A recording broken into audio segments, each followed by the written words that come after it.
my channel. So today we will do Indian economic development, liberalization, privatization and globalization. Lecture 3, deep dive into reform strategies, CBSE class 12 and MP board class 11. So let's start with the chapter. First we will do the recap and then we will move further with the today's lecture. So just okay, success is not final. Failure is not fatal. It is the courage to continue that counts. Winston Churchill. Mastering these concepts is your step towards exam excellence.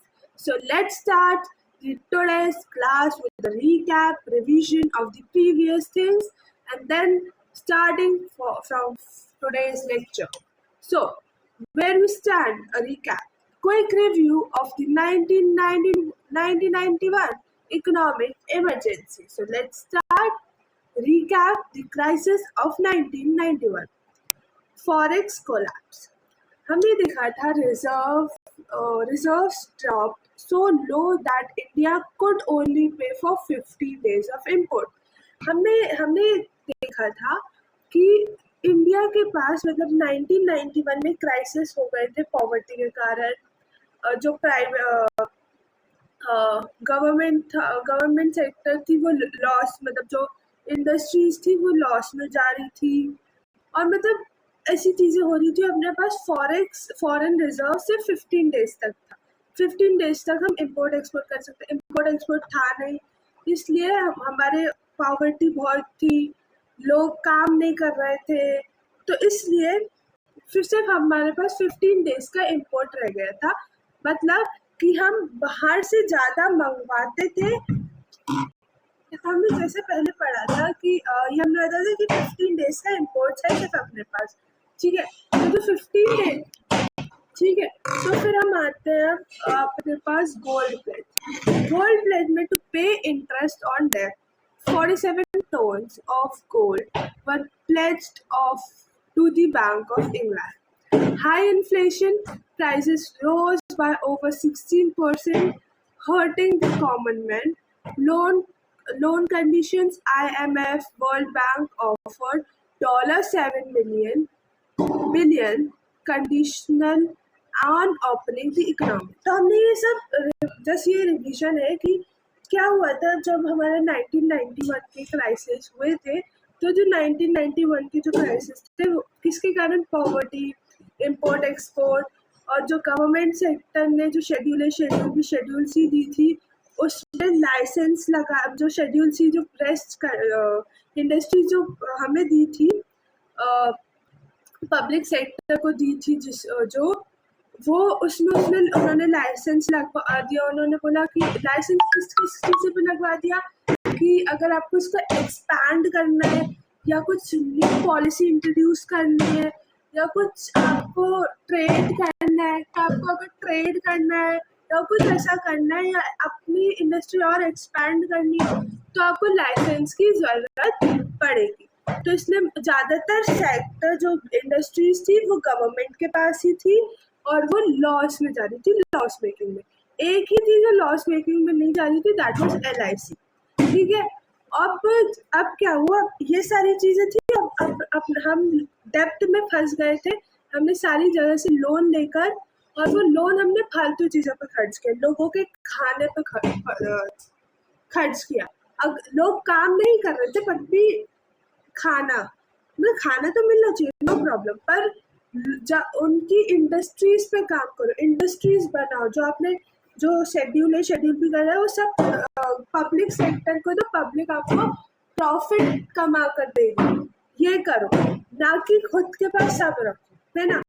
तो ऐसा करो और उन पैसों से industries खड़ी करो या लोगों को काम पे लगवाओ, जिससे वो अपने जिससे वो पैसे काम भी करे, पैसे भी कमाए, अपने परिवार का पेट भी भरे.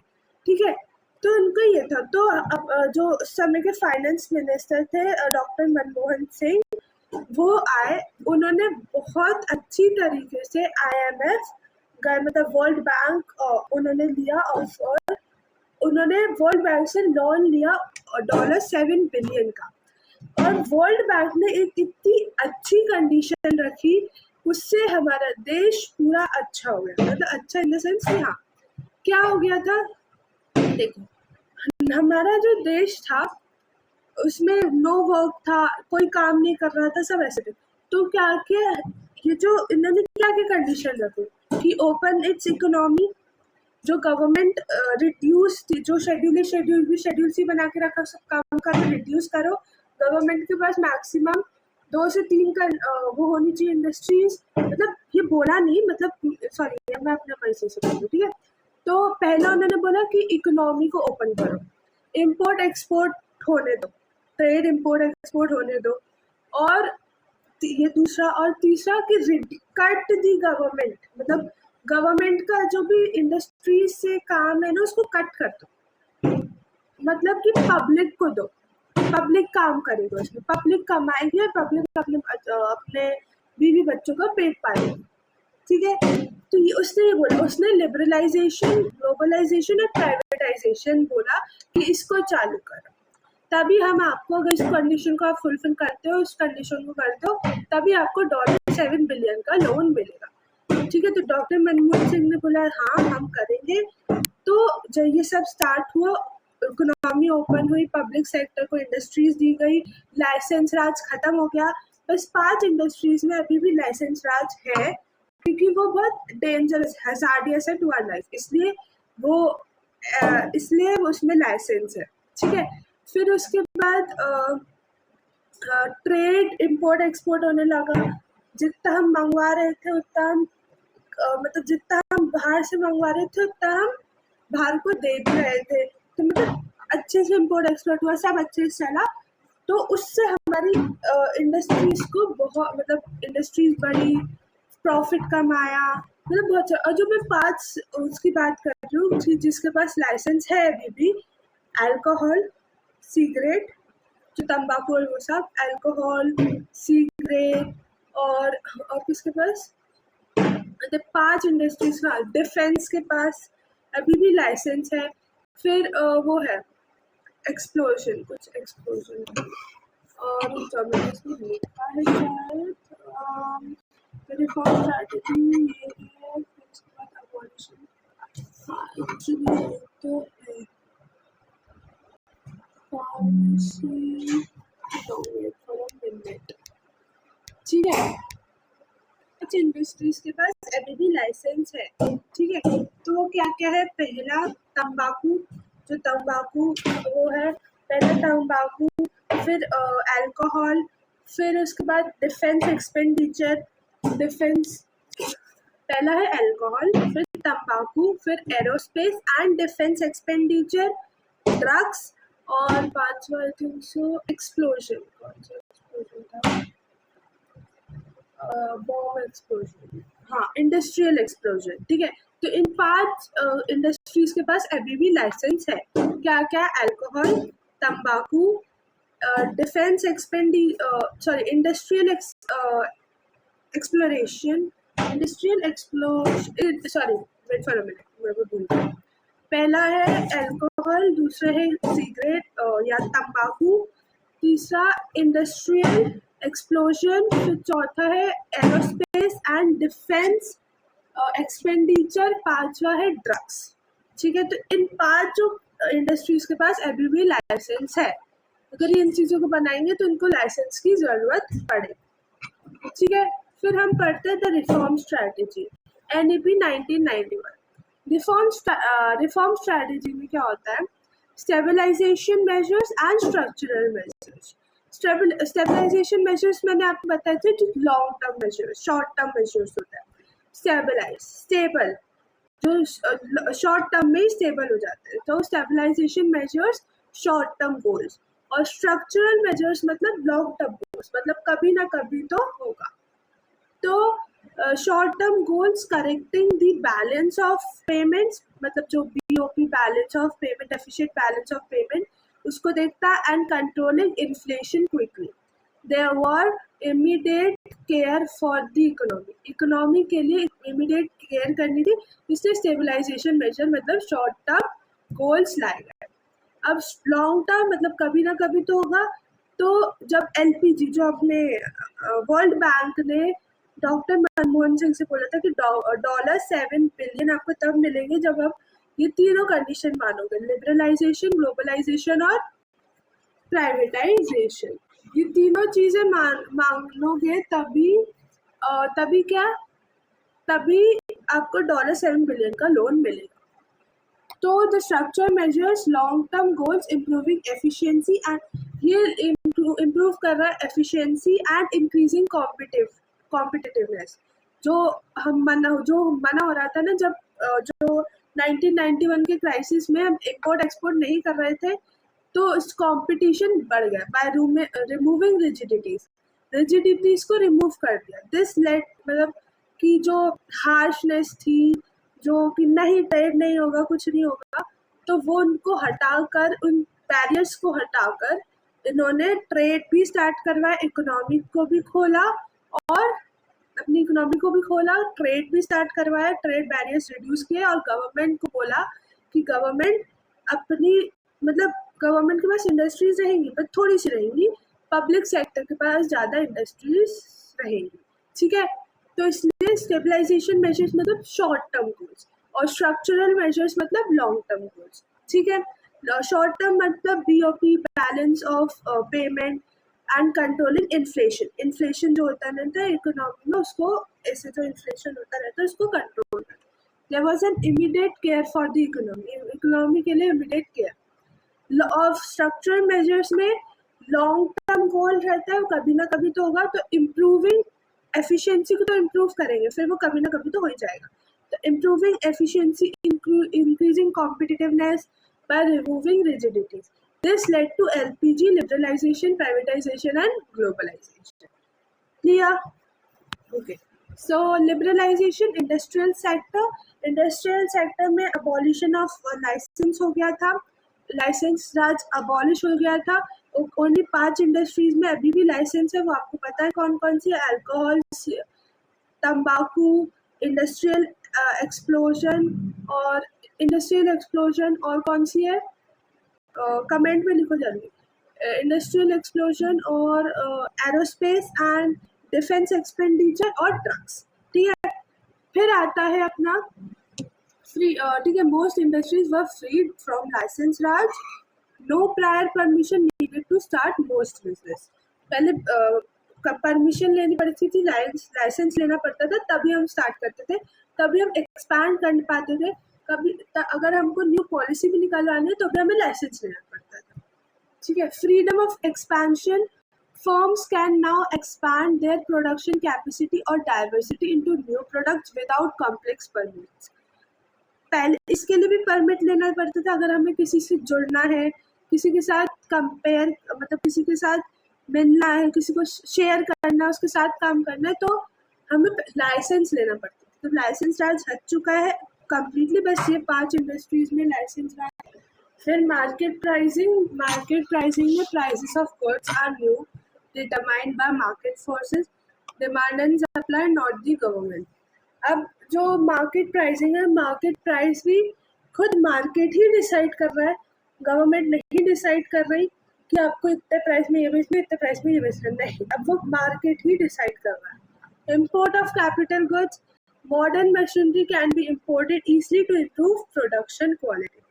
जो मॉडर्न टेक्निक्स है ना, अब तो एरिया अपग्रेड, मतलब सॉरी एरिया बोल रहे हो, जो कंट्री है वो अपग्रेड हो, ठीक है। फिर इसके बाद ये समझ में आया, import of capital goods, modern machinery can B, modern machinery है वो इम्प्रूव प्रोडक्शन क्वालिटी है, तो वो इजीली हम उसको यहाँ से वहाँ ले जा रहे हैं। तो modern machinery can be improve easily to improve production quality. जैसे अभी एग्रीकल्चर में कुछ फार्मर्स वही पुराने टेक्निक, वही रेन पे डिपेंडेंट हो रहे हैं, ठीक है। तो जब जो मॉडर्न टेक्निक्स आ गई है तो वो उन पे नहीं करे, क्योंकि बस अच्छे गुड्स कैपिटल लिए, मतलब लेने के लिए पैसे नहीं है, तो इसलिए इसमें क्या इम्पोर्टेंट लिखा है वो देखिए। Only 5 industries still require a wait for a minute. तो अब क्लियर होगा क्योंकि मैंने शायद उसको वैसे लिख दिया ब्लैक के ऊपर। ओनली 5, इसमें लिखा है, देखो क्या लिखा है, इसमें ये लिखा ओनली 5 इंडस्ट्रीज, सिर्फ 5 इंडस्ट्रीज के पास, जो मैं बता रही थी ना कि सिर्फ 5 इंडस्ट्रीज के पास लाइसेंस है, वही लिखा है। Only 5 industries still require a mandatory government और लाइसेंस है फॉर हेल्थ एंड, किसके लिए, हेल्थ और for health and safety reasons, health और सेफ्टी रीजंस के लिए, ठीक है। तो हेल्थ और सेफ्टी रीजंस के लिए सिर्फ 5 इंडस्ट्रीज के पास लाइसेंस है, अभी भी लाइसेंस राज है वहाँ 5 इंडस्ट्रीज में, बाकी में नहीं है। क्योंकि हेल्थ और मतलब क्योंकि जो सिगरेट है, जो तंबाकू है और जो इंडस्ट्रियल एक्सप्लोसिव है, कोई भी कहीं भी इंडस्ट्रीज में फोड़ दे, कुछ भी हो जाए, और फिर air space and defence expenditure और ड्रग्स, ये सब लाइसेंस में इसलिए किए क्योंकि ये हमारी हेल्थ के लिए तो हजार्डियस है, मतलब हमारी हेल्थ को खराब ही कर, जैसे सिगरेट है, सिगरेट लंग्स के लिए बहुत वो है, जैसे आपने देखा होगा ना सिगरेट का, हाँ कोई किसी और के पास सिगरेट का बॉक्स देखा हो या कहीं भी देखा होगा, तो उसमें ही सामने बना रहता है लंग और वो सब, वो खराब होता है। तो इसलिए इन सिर्फ 5 चीज़ों पे लाइसेंस लगा और किसी पे भी लाइसेंस नहीं लगा, ठीक है, क्योंकि गवर्नमेंट भी देखती है कि हमारी हेल्थ पर वो इफेक्ट पड़ता है, ठीक है। So let's move on with industrial still requiring licence. तो कुछ है जैसे अल्कोहल, तंबाकू, फिर जो मैंने बताया इंडस्ट्रियल, ये आपको याद रखने से मैं बार बार रिपीट कर रही हूँ, industrial explosive, aerospace and defence expenditure, drugs, ये इम्पोर्टेंट है। जैसे chemicals, hazardous chemicals and explosives, vices, liquor and cigarette, pharmacy, pharma मतलब दवाइयाँ, ऐसे अब अगर दवाई देखते हो तो दवाइयों में भी ड्रग्स मिले रहते हैं। दवाइयाँ भी एक तरह से नशे का काम करती है, अगर आपको डॉक्टर प्रिस्क्राइब ना करे तो आप दवाइयाँ नहीं लेना, क्यों, क्योंकि उसमें ड्रग्स होते हैं, और जो दवाइयों के काम है ना, तो उसको भी लाइसेंस लेना ही पड़ा होगा। एसेंशियल ड्रग्स एंड फार्मास्यूटिकल्स, ठीक है। अब आता है पब्लिक सेक्टर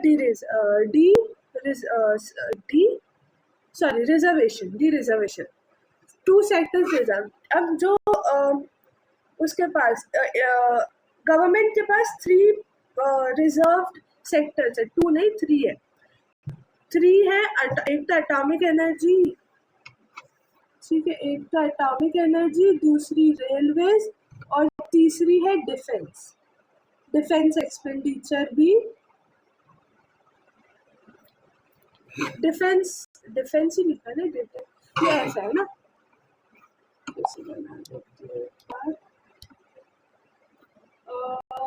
ले लेती हूँ, ये एटॉमिक एनर्जी, ये रेलवेज और तीसरा है डिफेंस,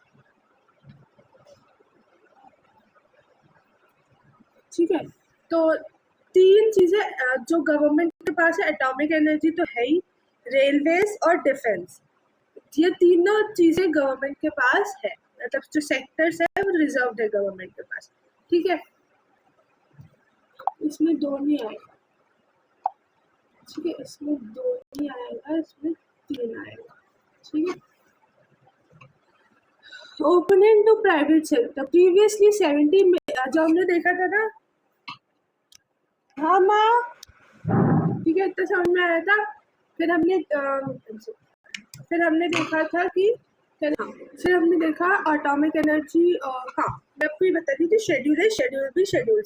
शेड्यूल बी में टोटल 12 इंडस्ट्रीज थी, गवर्नमेंट प्लस पब्लिक सेक्टर के पास, पर जो गवर्नमेंट थी, सॉरी ओपनिंग, हाँ प्राइवेट सेक्टर के पास, पब्लिक को बोलते पता नहीं, तो जो प्राइवेट सेक्टर के पास जो थी वो सिर्फ 2 इंडस्ट्रीज थी, कौन सी, एटॉमिक एनर्जी और रेलवेज, ठीक है। और पब्लिक सेक्टर के पास प्राइवेट सेक्टर के पास 3 थी, एटॉमिक एनर्जी, डिफेंस और रेलवेज, और हमारे पास सारी इंडस्ट्रीज थी, लाइसेंस आज खत्म हो गया था और हमें अब लाइसेंस कुछ करने की ज़रूरत नहीं थी। टुडे ये हमने देख लिया. Today almost all sectors are open for private investment. Only atomic energy, defense, and railways are strictly reserved for the state. This allows private companies to bring in capital and better management practices across the economy. ठीक है, better management practice कर सकते हैं across the economy. So let's start the another one. Okay. Financial sector reforms. Now we are starting. We have done the recap, and now we are starting with the today's lecture. So let's start. Financial sector reforms. Okay. Unlocking the banks. Before 1998, the RBI का full form I know सबको पता है, Reserve Bank of India, controlled everything from interest rates to how many branches a bank could open. Reforms changed their structure completely. ठीक है, तो RBI जो था ना वो सब चीजें कंट्रोल करता था. इंटरेस्ट रेट्स से ब्रांचेस, मीन्स इंटरेस्ट रेट से पूरी बैंक की जो ब्रांचेस है उनको अच्छे से देखना, अच्छे से करना. Reforms change their structure completely. Reforms जो थे, जब रिफॉर्म्स आए तो ये सब सारे जो स्ट्रक्चर थे वो कम्प्लीटली चेंज हो गए. कैसे? की चेंजेस. प्राइवेट और फॉरेन बैंक्स. जो फॉरेन बैंक्स थे वो HDFC, और जो अपना इंडिया का बैंक है, जो कौन है, इंडियन बैंक है, ICICI bank, were allowed to grow. Foreign investment limit in banks was raised to 74%. मतलब पहले 100% था उनकी शेयर, उनका जो ओनरशिप था वो 100% था, पर अब जो ओनरशिप हो गई है, रेज हो गई, 74% हो गई है. ठीक है. Global flow foreign institutional investors फिल्स व FIIs. ठीक है, FIIs मतलब foreign institutional investors were allowed to invest in Indian stock market. और जो फॉरेन के लोग भी थे ना, वो भी अलाउड थे कि वो अपने इंडिया के स्टॉक मार्केट में इन्वेस्ट कर सकते हैं. तो अब समझ में आया कि जो आरबीआई था वो सारे काम को रेगुलेट करता था. आरबीआई बताता था कि आपको बैंक के पास कितने पैसे रखने हैं. आरबीआई ये बताता था कि मतलब आरबीआई पूरी चीज़ों का सर्च रखता था, मतलब बहुत सारी चीज़ें करता था. और जैसे फॉरेन बैंक मान एक HDFC और एक इंडियन बैंक है ICICI, है ना, ICICI,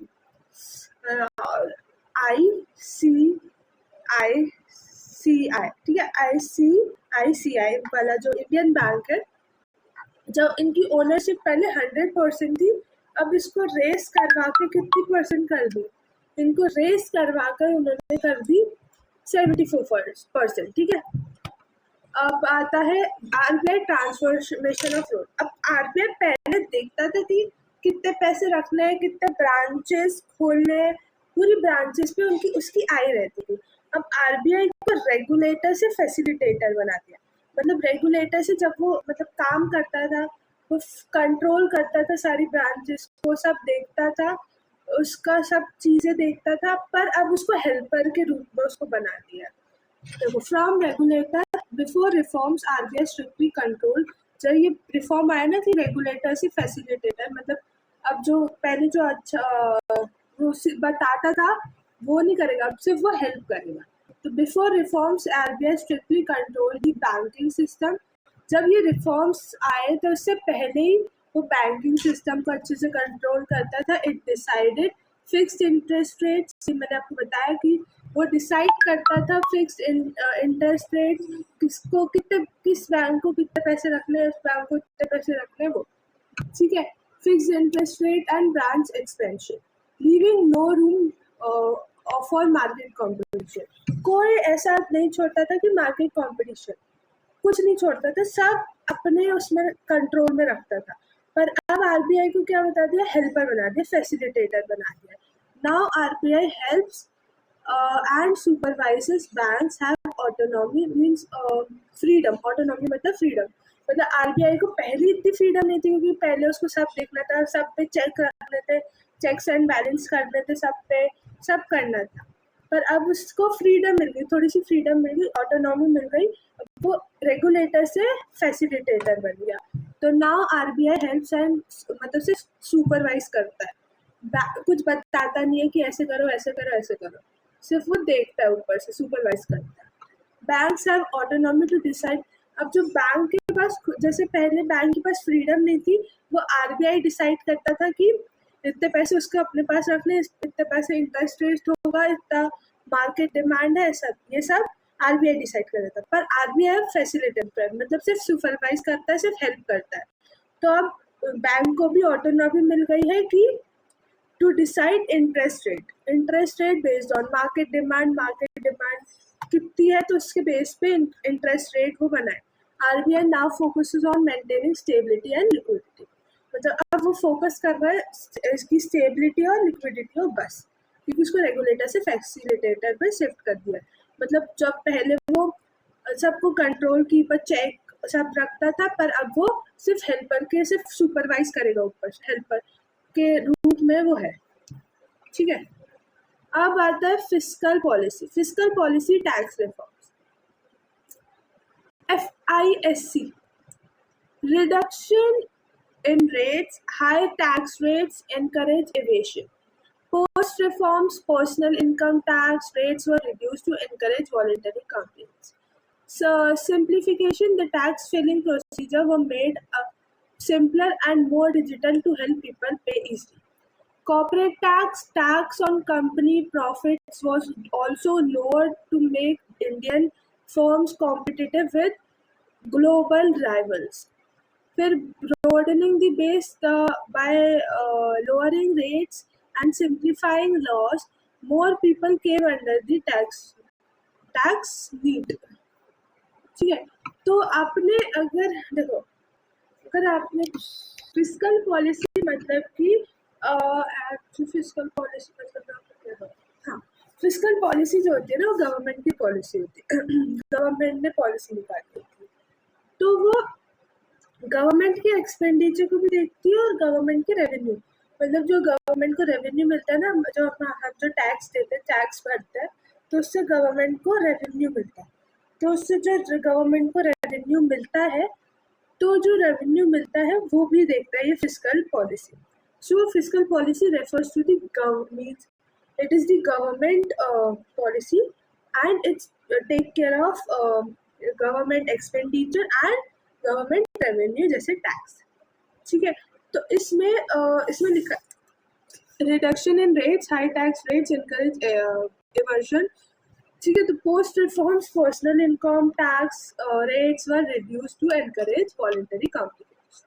मतलब इसमें ये लिखा है कि रिडक्शन इन रेट्स रिड्यूस हो गया, मतलब जो हाई टैक्स रेट्स थे एनकरेजेस इवेशन एनकरेज करते थे वो हाई टैक्स रेट, जो हाई टैक्स रेट्स थे वो इन्वेशन क्या करते थे, इन्वेशन एनकरेज करते थे। पोस्ट रिफॉर्म्स पर्सनल इनकम, जो उनकी पर्सनल इनकम टैक्स रेट्स है वह reduced encourage voluntary compliance.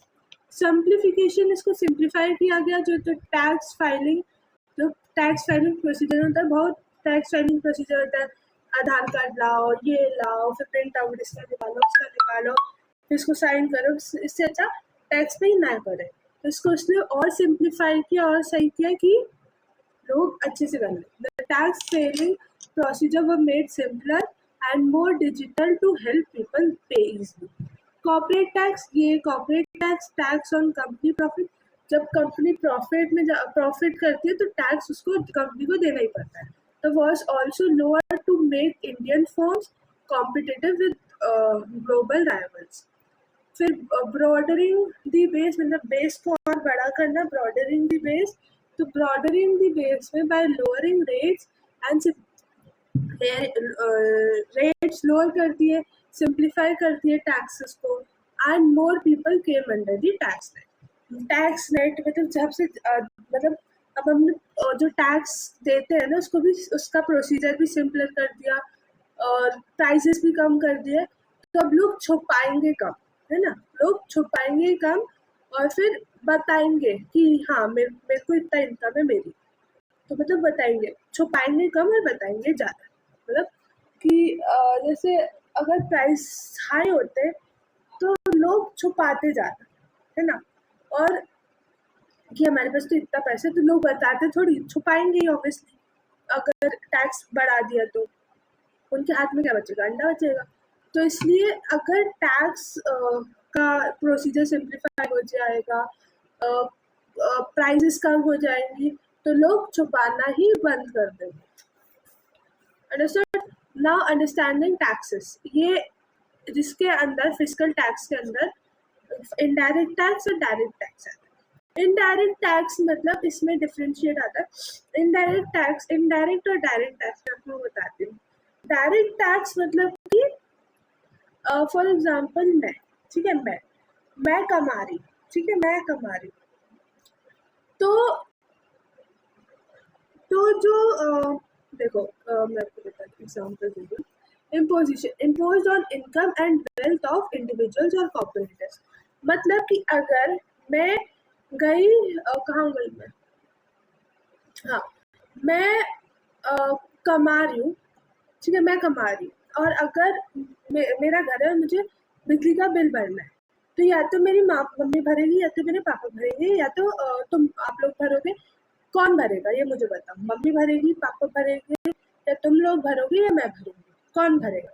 Obviously जो कमा रहा है वही भरेगा। जो कमा रही हूँ मैं, वही भरेगा, मैं ही भरूंगी। तो मतलब इसमें जो ये बर्डन जो होता है वो शिफ्ट नहीं होता। मतलब जो कमा रहा है वही भरेगा। मैं कमा रही हूँ तो मैं ही भरूंगी, ठीक है। मम्मी कमा रही है तो मम्मी ही भरेगी, पापा कमा रहे हैं तो पापा ही भरेंगे। दिस इज डायरेक्ट टैक्स की जो कमा रहा है वही भरेगा, ठीक है। इनडायरेक्ट टैक्स मतलब कि बर्डन शिफ्ट हो जाता है। बर्डन शिफ्ट ऐसे होता है कि imposed on goods and services sold. देखो अब इसमें एग्जांपल क्या है बता। देखो बर्डन शिफ्ट ऐसे होता है, जैसे मैं, मेरी पूरी फैमिली गई कहाँ, खाना खाने। हम लोग भाई खाना, बढ़िया खाना खाए अच्छे से। तो पेमेंट मम्मी ने किया, पापा ने किया, मैंने किया, किसी ने नहीं किया। तो जो पेमेंट किया, जो पेमेंट मम्मी पापा ने किया, तो सारे लोगों का वो पेमेंट एक इंसान ने किया। तो वो जो सारे इंसान का जो बर्डन था, वो जो सारे इंसानों, जो सारे रिलेटिव ने जो खाना खाया, उसका बर्डन किस पे आ गया? मतलब उसका जो रेट था खाने का, वो उसका बर्डन किस पे आ गया? पापा पे आ गया, मम्मी पे आ गया, मेरे पे आ गया। तो या देखो पापा की बात करते हैं, तो पापा पे आ गया वो पूरा बर्डन। तो अब वो जो पैसे हैं वो पापा ही भरेंगे, है ना। उतने सारे हम कॉन्ट्री करने तो नहीं करेंगे ना, कॉन्ट्री करने तो बैठेंगे नहीं। तो इसलिए जो बर्डन पूरा है वो किसके ऊपर आ गया? पापा के ऊपर। तो पापा ने पैसे भर दिए, मतलब इनडायरेक्ट टैक्स दे दिया, ठीक है। तो इतना एग्जाम्पल से समझ में आया। Imposition, impose on income and wealth of individuals, मतलब इनकम और वेल्थ ऑफ इंडिविजुअल और कॉर्पोरेटिव्स, ठीक है। इम्पोज ये होता है, ये देखो इम्पोजिशन, तो डायरेक्ट टैक्स में इम्पोज ऑन इनकम, इनकम में लगती है, वेल्थ में लगती है ऑफ इंडिविजुअल और कॉर्पोरेटिव्स। और इनडायरेक्ट टैक्स में अगर बोले तो इनडायरेक्ट टैक्स में imposed on goods and services sold. जो इनडायरेक्ट टैक्सेस है उसमें जो गुड्स और सर्विसेज सोल्ड होती है उस पे लगते हैं, इम्पोज होता है। बर्डन, तो फिर मैंने आपको बताया कि इसमें जो डायरेक्ट टैक्स में होता है वो burden can not be shifted. You पे योर इनकम टैक्स या यू पे योर, तो जो भी कमा रहा है वो अपना इनकम टैक्स वो सब भरेगा। जैसे पापा कमा रहे हैं, मम्मी कमा रही है, तो वही अपने इनकम टैक्स भरेंगे, ठीक है। तो बर्डन शिफ्ट नहीं होगा। इसमें इनडायरेक्ट टैक्स में क्या होता है? बर्डन शिफ्ट हो जाता है। मतलब कि the burden can be shifted, seller passes to buyer. मतलब कि जो पूरे रिलेटिव्स ने खाया खाना, उसका बर्डन कहाँ से, उसका जो पूरा रिलेटिव्स ने जो खाना खाया उसका पैसा किसने भरा? पापा ने भरा। तो जो बर्डन जो पापा के ऊपर आया कि पैसे भरने का, तो वो बर्डन उन सबसे पापा पर शिफ्ट हो गया। तो ये होता है इनडायरेक्ट टैक्स। नेचर क्या है? नेचर है प्रोग्रेसिव, रिच पे हायर परसेंटेज। जो ज़्यादा अंबानी और ये सब रिच है वो ज़्यादा हायर परसेंटेज पे करता है। और ये रिग्रेसिव, इम्पैक्ट्स पुअर मोर प्रोपोर्शनली। अगर कोई पुअर इंसान हो या कुछ हो तो ये उसको ज़्यादा इम्पैक्ट करता है, ठीक है। और एग्जाम्पल अगर हम ले लें इनकम टैक्स, कॉर्पोरेट टैक्स, तो हमें खुद को ही भरना पड़ता है, ठीक है। जो कमाता है वही भरता है, बर्डन चेंज नहीं होता। इसमें जीएसटी लगता है, कस्टम्स ड्यूटी, तो वो बर्डन उधर चला जाता है, कहीं और चला जाता है, किसी और के ऊपर आ जाता है, ठीक है। फिर अगर GST one nation one tax, एक नेशन एक टैक्स, तो ये इंट्रोड्यूस हुए थे जुलाई 2017 में, unified indirect tax introduce in July 2017 में इंट्रोड्यूस हुआ था। जीएसटी जो होता है रिप्लेस्ड वेरियस इनडायरेक्ट टैक्सेस। जो जीएसटी होता है ना, वो सारे टैक्सेस को रिप्लेस कर दिया, वैट को रिप्लेस कर दिया, सर्विस टैक्स को, एक्साइज को, सबको उसने रिप्लेस कर दिया with a single unified system. एक सिंगल यूनिफाइड सिस्टम जो जुलाई 2017 को जीएसटी आया था, उसने वैट को, सर्विस टैक्स को, इन सबको रिप्लेस कर दिया। इम्पैक्ट क्या हुआ? It simplified business across state borders. इसने सिंप्लीफाई किया बिजनेस को across state borders. Reduce the tax on tax means cascading effect and improving overall collection through digital अब हम डिजिटल से भी अगर हमें पेमेंट करनी है तो हम फोन पे या किसी पे भी से पेमेंट करते हैं, तो वो डिजिटली पेमेंट होता है। तो हमारी अब जो वो होती है नेशन कंट्री जो है वो अपग्रेड हो गई, मतलब डिजिटल पे आ गई है वो। हम सब चीज़ें डिजिटली करते हैं। पेमेंट अगर करनी है किसी को तो हम डिजिटली करते हैं। तो this has made the Indian economy more integrated and formal then ever before. पहले इंडियन इकोनॉमी कैसी थी? पहले हमको जाके पेमेंट देनी पड़ती थी, पर अब क्या करा, फ़ोन लिया, फ़ोन से स्कैन किया, जो भी है वो उसको डाला और वो पैसे भिज गए, ठीक है। एक और चीज़ मैंने आपको बताना भूल गई, आईएफसी सुना है आपने? पहले टॉपिक में मुझे आपको बताना था पर मेरे दिमाग से निकल गया, मैं आपको समझाना भूल गई। आईएफसी ना आरबीआई, जैसे आरबीआई रेगुलेटर से फैसिलिटेटर बन गया। तो जो पहले आरबीआई जो कंट्रोल करता था सारी चीज़ों को, रेगुलेटर था जो आरबीआई, तो जो आईएफसी था, आईएफसी मीन्स मतलब एक बैंक और एक ब्रांच। मतलब सुनो, जो आईएफसी था, आईएफएससी था, वो एक बैंक थी और एक ब्रांच। जैसे फॉर एग्जांपल समझो, ये जो आईएफसी है ना, ये बहुत हेल्पफुल करता है। क्यों? क्योंकि अगर आपने देखो, बहुत कॉमन नेम होते हैं, जैसे आदित्य बहुत कॉमन नेम हो गया, रमेश बहुत कॉमन नेम हो गया, फिर बहुत सारे ऐसे कॉमन नेम होते हैं, नितिशा, एकता, विपिन, ऐसे बहुत बहुत कॉमन नेम्स होते हैं, ठीक है। तो बहुत कॉमन नेम्स थे। तो अब कैसे पता चलेगा कि उसी जहाँ हमें, जिसमें हमें पेमेंट करनी है, उसी के पास वो पेमेंट गई है? कैसे पता चलेगा? पता ही नहीं चल पाएगा। तो फिर इन्होंने क्या किया, आईएफसी निकाला। आईएफसी में ये किया, अब जहाँ पे भी आप चेक देखोगे ना, अगर चेक होता है तो आपने देखा होगा पापा चेक साइन करते होंगे, मम्मी चेक साइन करती होगी, तो उसमें आईएफसी लिखा रहता है, ठीक है। तो वो अकाउंट नंबर लिखते हैं, उसका नेम जो भी अकाउंट नंबर है और उसका नेम लिखते हैं। अब अकाउंट नंबर का एक दो लेटर गलत हो गया, कभी कुछ हो गया, तो उसमें ये लिखा जाता है कि वो कहाँ है, कहाँ, किसके पास है, किसके पास रहता है, क्या है, तो और उसका बैंक कहाँ है, उसकी बैंक की पूरी डिटेल्स, और उसके साथ उसका नाम, पूरा ये जाता है। तो ये आईएफसी ये चेक करता है कि ये इसी जगह के, इसी आदित्य, इसी रमेश आदित्य के पास,